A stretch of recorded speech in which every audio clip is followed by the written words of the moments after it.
ఈ బ్రదర్హుడ్ సంస్థ వారు వరద బాధితుల సహాయార్థం ఎలాంటి కమ్యూనిటీ చూడకుండా కుల మత భేద వర్గాలు ఏమి చూడకుండా అందరికీ చక్కగా తినడానికి సరుకులు అందజేస్తున్నారు. చాలా మంచి పని ఇది. మొన్న కూడా వచ్చారు, పాల ప్యాకెట్లు, తినడానికి ఫుడ్ ఇవన్నీ కూడా అందించారు. మళ్ళీ వరద వచ్చింది, మళ్ళీ ఇల్లు మునిగిపోయినాయి, మళ్ళీ ఈ సందర్భంలో కూడా వచ్చి మనకి తినడానికి సరుకులు ఇవన్నీ కూడా చక్కగా అందిస్తున్నారు. చాలా మంచి పని ఇది. ఎలాంటి కమ్యూనిటీ చూడలేదు, వీళ్ళ స్వార్థం చూసుకోకుండా చక్కగా అందరికీ కూడా పంచిపెడుతున్నారు. చాలా సంతోషకరమైన వార్త. ఇలాంటి కమ్యూనిటీ ఇంకా దినదిన వర్ధిల్లాలని కోరుకుంటున్నాను.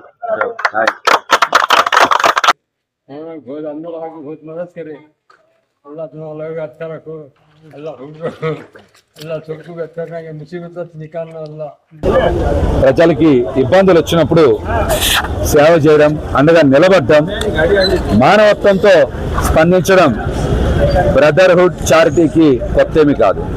అనేక ప్రాంతాల్లో వారం రోజుల నుంచి వారికి చేతనైనటువంటి సాయం చేస్తూ ఉన్నారు. పాలు, మంచినీళ్లు, అదేవిధంగా భోజనాలు పంపిణీ చేశారు.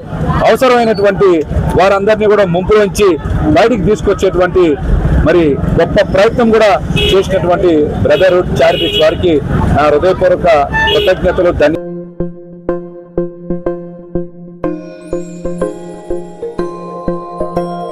ఇదే కదా నీ కథ, ముగింపులేనిదై సదా సాగదా.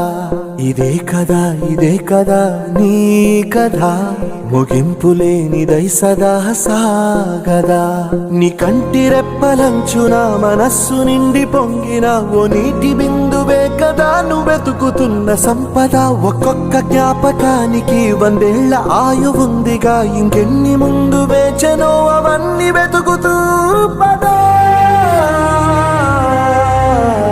మనుష్యులందు నీ కథ మహర్షిలాగా సాగదా.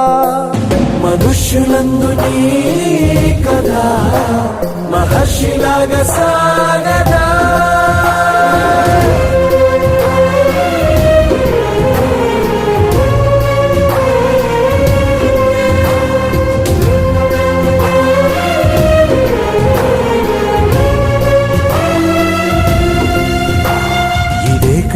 ఇదే కదా నీ కదా, ముగింపులేనిదై సదా సాగదా.